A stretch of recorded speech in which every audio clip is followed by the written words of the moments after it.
So Dana White is going to town on Francis Ngannou. He's going for blood. I didn't like Francis as a person. Wasn't a guy I wanted to do business with. My boys were telling me he's misunderstood, and I told them, when somebody shows you who they are, believe them. Francis isn't a good guy. He plays the good guy. I don't understand the language, and, so he seems like he's a nice guy. He's not, and he's just not a guy that I wanted to be in business with. And he's contradicting himself all over the place. Can't keep track of his own lies. Like Dana was out there saying that Francis would have made more money in the UFC. He was offered more money, because I know the real numbers. Not even close. Not even close. And then he later came out and said Francis is all about the money, and that's why he left the UFC. I'm going to tell you what I think about what Francis is all about the money. Francis left because he knew that if he fought John Jones and didn't win, it would hurt his chances of making the money that he wanted to make. So one of the media presented that to Dana. Dana, you said he's all about the money, and you're also saying he would have made more money in the UFC. So how do you square those things? Isn't that a clear contradiction? I know you said like he's all about the money, but then you also said like he would have made more money to stay here. And that's a fact. He can play those games all he wants. He would have made more money here. And like Dana controls so much of the narrative that when he speaks, a lot of people latch on to what he's saying and just parrot it. You see it all over the place. He's done it before with Ngannou. Said Ngannou had a huge ego problem, he was arrogant, and that was a massive narrative around the MMA world. In one of these recent clips, he was kind of trying to act like it wasn't even him. It was the media asking him. Me praying for it, trust me, I don't think about Francis that much. You guys asked me the question about the PFL, and I responded. Other than that... You guys asked me the question. I've no interest in Francis Ngannou. But if you go back, Dana actually had facts and stats on a printed out sheet of paper ready for the PFL question to shit all over Ngannou. He had the stats and the figures that prove the crazy Hawaiian is bigger than fucking Ronaldo. PFL's Instagram reel with Francis and Ronaldo did 14 million views. Power Slaps 9 Instagram reel with contender Isaiah had 22 million views. And that was a repost of an old fight. The repost of the old fight beat Francis and Ronaldo. So, but there's a couple of things here that are new. I mean, I don't think anybody takes the idea that Francis would have made more money in the UFC seriously. The expected value of staying in the UFC, I think probably you could make a very good argument was bigger than the expected value of going to boxing. But I don't think anybody thinks he would have made more money staying in the UFC. But there's some new claims from Dana that I think are worth having a look at. One of them is that Francis is all about the money. And the other one is that Francis is a bad guy. Or he's not a good guy. He pretends to be one. Francis isn't a good guy. He plays the good guy. I don't understand the language, and, so he seems like he's a nice guy. He's not. And he's just not a guy that I wanted to be in business with. I don't even understand what he's saying there. Like the hallmark of being a good guy is not speaking English? What the fuck is he talking about? So I want to run through some of the clips from Ngannou and Dana back when the dispute was going on. It might kind of seem like I'm taking Ngannou's word for it, but the thing is, I don't think anybody's ever accused Ngannou of being insincere. When you watch these clips, you don't get a sense that he's lying, or he's exaggerating, or he's inventing problems out of thin air. He appeared to be dejected and upset and frustrated and just at the end of his wits. And the reality about a lot of this is, Dana kind of is making it about money. The reality is, and this is the same thing that Jones was talking about, I think it would have gone a totally different direction if the UFC had just shown Ngannou a bit more respect at the time. The big thing for Francis was freedom, but even above that, I think respect was one of the big problems here. So let's go back and take a look. Dana says their problems started after the Stipe fight. We don't like each other. And this goes way back. This goes back to before the first Stipe fight. He pulled some shit before the first Stipe fight, and I said, I'm done with this guy, and then Stipe beat the shit out of him. Great night. We never had a relationship after that. And the first real cracks in a relationship appeared actually after the Derek Lewis fight. So it was when Ngannou failed to kind of bounce back and process the loss. I can completely understand Dana's frustration here. He's not in the business of selling bullshit. The guy sells fights. This was a non-fight. Terrible. And Dana was understandably pissed. He had a pretty quick rise here, and obviously the fight over Alistair Overeem catapulted him. I thought he was going to be the next guy. I think his ego ran away with him big time. I can tell you that his ego absolutely did run away with him. The minute that happens to you in the fight game, you start to fall apart. I had some personal encounters with him, as did other people in the organization. And this guy's ego just was so out of control. Ego is what hurt Francis Ngannou. I don't exactly know what he means by that. I don't know which people he's talking about. And I think that is something that you should ask him by himself. He's the one who can give the right answer of that. Were you hurt when you heard him say that? Yes, I heard. But to be fair, you can understand that. This is not what Dana is selling. But just to go back and revisit that.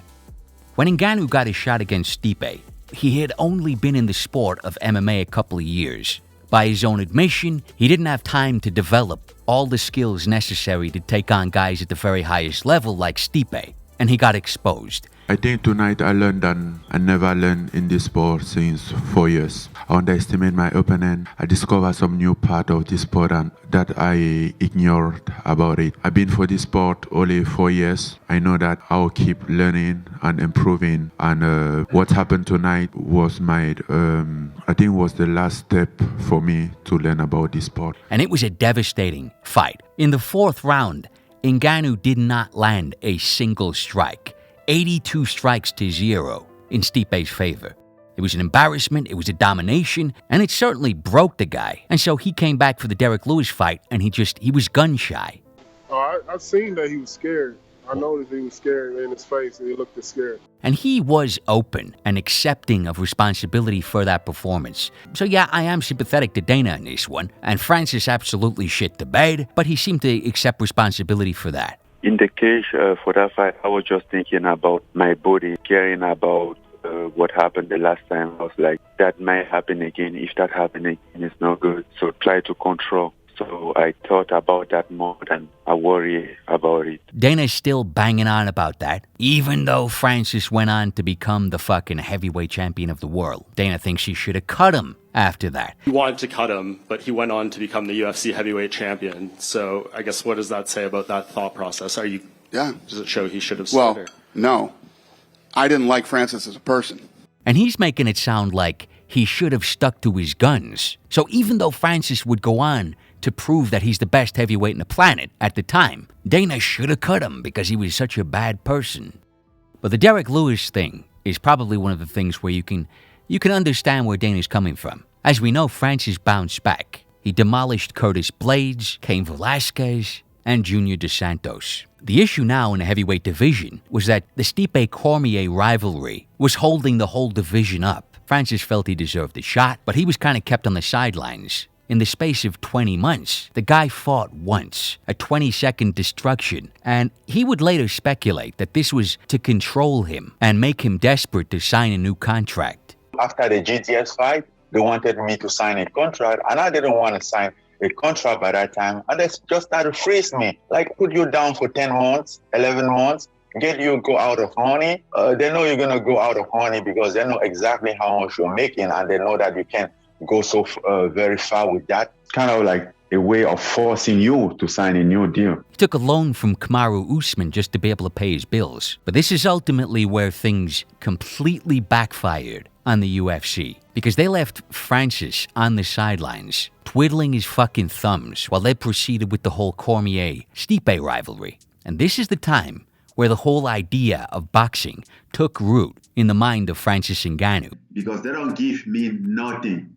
I don't know when I'm going to fight. Give us something to hold on to. Give us a date. I'm not going to be stuck in on title shot or whatever. Just give me a fight. I'm willing to fight anybody. Like, maybe it would be good to fight out of my contract. Then I might have options because I can't keep staying like this.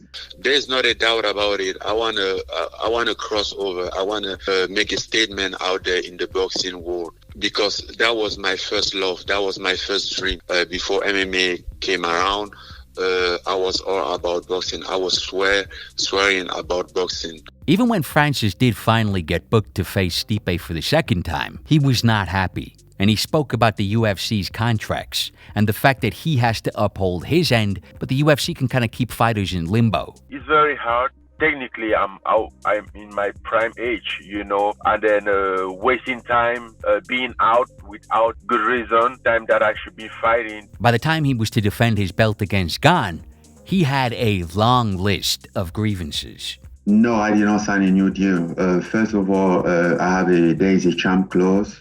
As I said, they've been trying to apply pressure with those extensions, but I do not sign a new deal, and I think that's basically the issue. That's what is causing all this issue, because I don't want to sign a new deal on certain terms who doesn't work for me, because I don't feel protected in those terms. In the past 2 years, I fought twice. I have to borrow money to live, and I have no protection. So based on that experience, I want to get something better, a better term on my contract, and obviously pay what I deserve. What's bothering me is the fact that to promote that fight, they were trying to discredit me and pretend like, oh, if you want to go in vacation, kill yourself when you want to fight, we are here. No, I want to fight. And I wasn't in the vacation. And they used the video from Embedded to play that game. Well, that's bothering me, because that's not right. They know that is not true.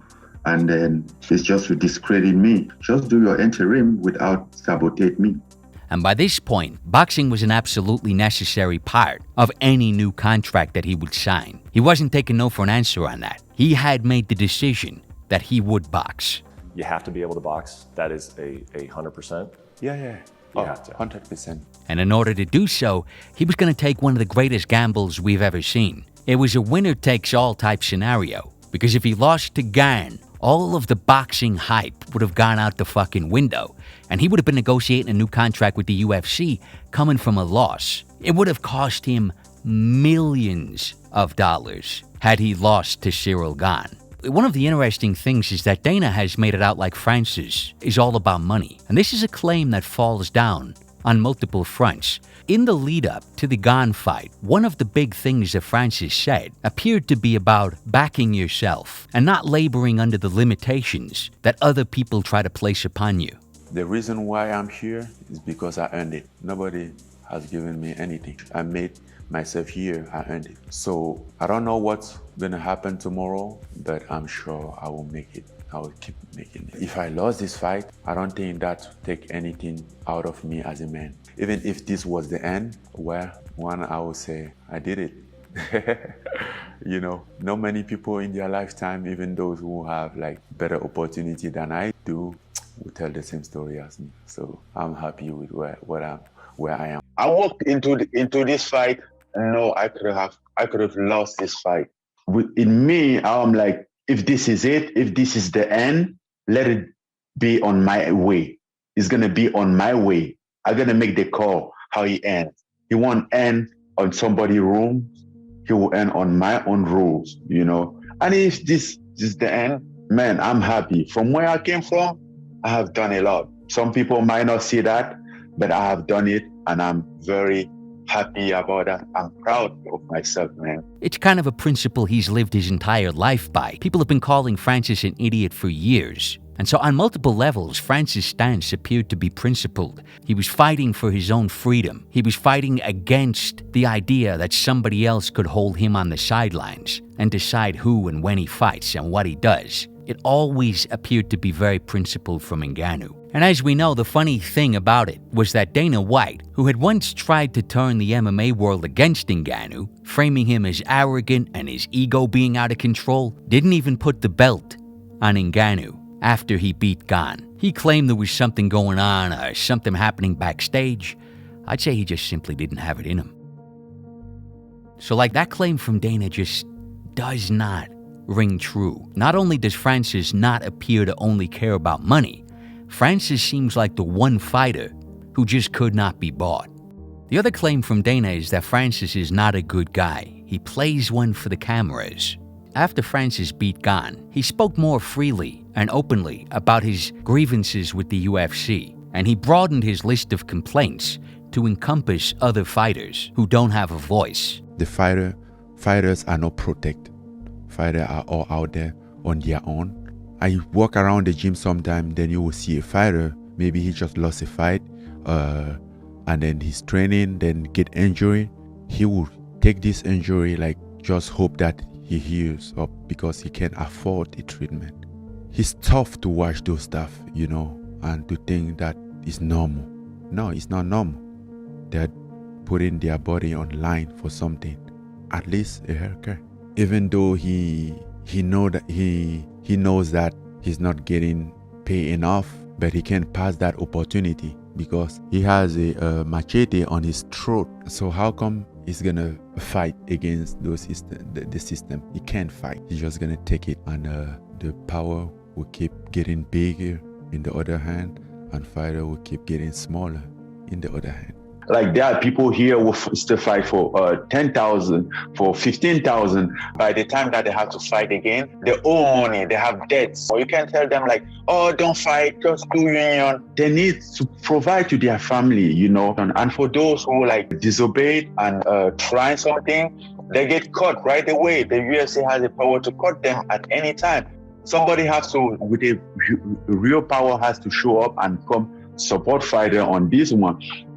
Now, Francis was embroiled in a dispute with the UFC, so you might think this is just an example of what Dana is saying. Maybe he knew that championing the little guy would be a popular line to take, but this wasn't all talk from Ngannou. As we later found out, he negotiated a guaranteed $2 million for his opponents in the PFL. So this was not just talk. Francis appeared to be legitimately concerned about other fighters. Money is a part of it, but it's also the term of the contract that I don't agree with it, or I don't feel like it's fair. I don't feel like I'm free. But I think it's something that everybody should at least have a right to claim for what's best for him. We put a lot of work in this job. We take a lot in our body to make it happen, so at least we can have a fair and square deal. A lot of what Dana says just falls flat. But the idea that Francis is like a bad guy, he's really taking shots there. Francis is a guy who has always come across as legitimately very good-natured. And I feel like the record really shows that. He's out here negotiating his opponent's contracts. But I honestly think none of this would have ever happened if there had been a little bit more respect coming from the UFC, if they hadn't let him fester on the sidelines. I don't think any of this ever would have happened. I don't think the whole idea of boxing would have gained traction in the mind of Ngannou if he had been busy in the octagon. So it's a complex dispute. People will say it's about different things, but I think it largely boiled down to respect.